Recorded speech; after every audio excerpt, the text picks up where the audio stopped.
Guys, ito tayo ngayon. Naghanap tayo ng pera. So, nagsabi na no, I don't want to work because I'm tired. This is my public holidays. No, I didn't. Once there is relatives of my employer asking me to help, so I am helping. I am opening my hand. So, this is it. So, okay? So, I didn't demand about work. So this is the reason why my employer and her relatives loves me most. Maybe this is a gift of God from me. Many help her asking some extra work, but their employer didn't allow it or don't want to give to them. So me, I am lucky. So at least I was blessed. So okay.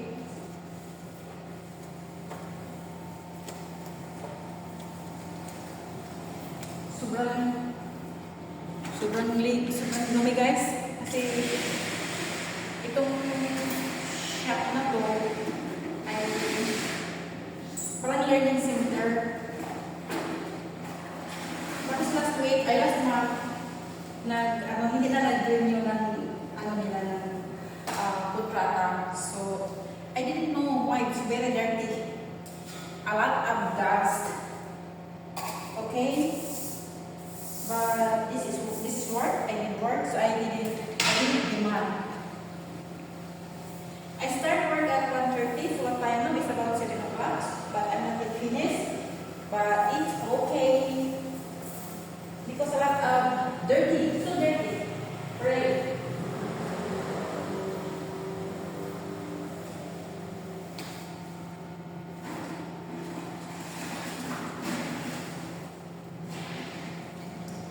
Yung guys, yung tubig na is parang ng tsokolate. Tsokolate. So at least kahit pagod tayo, so ito smiling face pa rin. So way napaka blooming kahit pagod. Don't think about work. Think about the money you earn. Because if you are sitting down, no one gave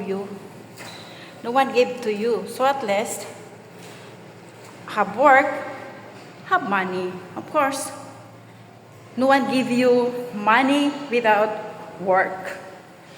But, it's depend. Guys, ang bait talaga ni anak ng bossing ko. Di ko lang kung alam ni boss ko, yung nagpasildo kasi sa akin yung anak ng boss ko. So, tinuturing ko na rin sila kasing magulang kasi kaedad ng kaedad ng papa ko ba. At yung lalaki is matanda ng 1 year kay papa. Pero mahina na rin. Tapos yung babae naman ay 68 years old. 68 or 69 parang ganyan. Tingnan nyo guys, oh. Ang dumi. Oh my God. So alam nyo yung trabaho ko ngayon. So yung nangarap mag-abroad, ang akala nyo sarap ng buhay ng abroad, no. Huwag nyo isipin yan, no? Bakit kasi ang gumanda siya, pumuti siya, blah blah blah, dahil sa Facebook, super looking social, oh my God, why not? But of course, wala kang perang maipon dahil doon napunta sa pagpaganda mo. Okay? So ako naman, kahit paano, nakapagpa-aral ako ng mga anak ko, kahit hindi ko naranasan yun noon, so at least, pinaranas ko sa mga anak ko. Okay? Yung anak ko lang naman is ayaw mag-aral, di good luck. Ngayon, mag-apply daw siya ng nag-apply daw ng trabaho ng assistant helper sa kitchen. So, I'm happy. You know why? I can help him or I can invite him to come here in this country. And of course, we need to prepare a lot of money because 100,000 the placement fee here or even in Philippines. All of us now is no pray. All our money. Okay? So happy ako kahit ayaw na niyang mag-aral, so at least nagporsige siyang maghanap ng trabaho at saka yung trabaho na gusto niya is demand dito sa bansang kinaroroonan ko. So may posibilidad na kukunin ko siya, no problem. Basta, focus to work. Kasi dito sa ibang bansa, kung wala kang trabaho, wala kang pera, ay ano pang bili mong pagkain? Okay? Yan ang sinasabi ko. Iya ko naman, stay out ako, so at least kahit yung amo ko is, hindi sila nagpabaya sa akin. Kasi tinurong ng Allah kong anak, yan ang feel ko. So, sa edad nila, hindi ko rin sila iwanan. Hanggat nandito sila sa mundo at kaya nila akong magserbisyo pa sa kanila. Kasi yung anak nga, sasanabi ko, yung anak na niya ang nagpasweldo sa akin. So, hanggat kaya ko, or hanggat gusto nila ako, so dito pa rin ako sa kanila magserbisyo. So, okay, so yan lang po ang update natin ngayon bilang OFW. Kung nangarap kayong mag-abroad, huwag kayong mag-isip na magasarap ang buhay dito sa ibang bansa, lalo na Middle East. Dahil isa din akong ex-Saudi Arabia. Ang laki ng bahay doon, guys. Okay? Ang laki ng bahay doon. At bihira lang din ang among mabait. Ito na sinasabi ko sa inyo. So, kung nangangarap kayo, kailangan buo ang loob. Huwag tatanga-tanga. Don't be fooled to yourself. Okay?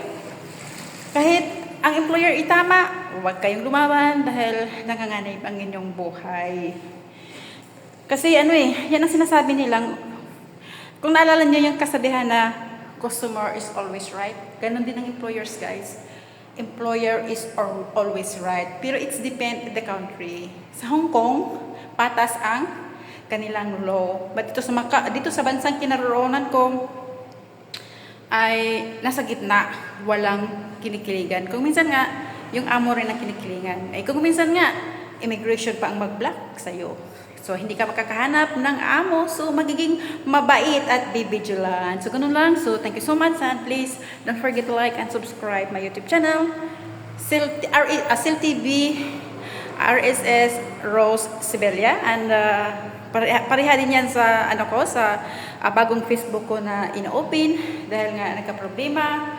Ang aking YouTube channel, ang akong Facebook account noong nalak ng 2 araw. So, nag-apply ako, kamuntikan din. So, tinitest nila ako. Siyempre ako naman, doon sa, nag-send sila doon sa WhatsApp ko dahil mayroon daw nag-open. So ako naman, so sabi ko, ako nag-open, bakit? Nakita niyo bang parehong number? Dalawang phone ko. So, yun, ino-open nila. So, ganun lang. Ganun lang ang Alam ko na kasi ilang business na nilang nilak yung account. Siguro mayroong an inside job. May inside job ang nakatuka sa akin. Pero mo, lagi nilang pinapack-check yung laging mayroong restricted. Yung noon na, yung account ko is, basta, Diyos ko Lord, mas matindi pa yung sa mga nakikita kong mga post ng iba, guys. So, ayan, ito, anong oras na? 7 o'clock na, pero hindi pa ako tapos, but it's okay. So, at least, yung masaya ako, dahil yung bossing ko, nagbigay siya ng sa akin, ng share blessings, yun, pinagawa ko na yung kubo, dahil mayroon na naman, guys, mag-ingat kayo. Ormoc, yan ngayon ni Roddy Baldwin, Ormoc at saka Iloilo. Yung nung una is Cebu, at saka connection na yung Leyte.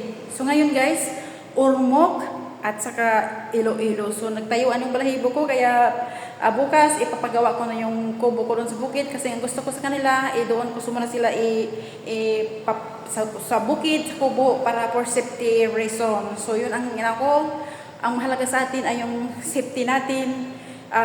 Hindi yung sa kakapa kung pag anak ka na ba managang kung naana, so dili ka na magakilos, di ba? So yan ang inano ko sa kanila, kayong bahay namin nag-crack na kasi So, noon pa yan, nung unang bagyo na medyo malakas din. So, ngayon, nadagdagan, so mahirap na. So, doon na lang muna tayo sa bukid. So, at least tahimik doon. At saka, walang pangpang doon. Ang problema lang doon, kung malakas yung tubig, ganon.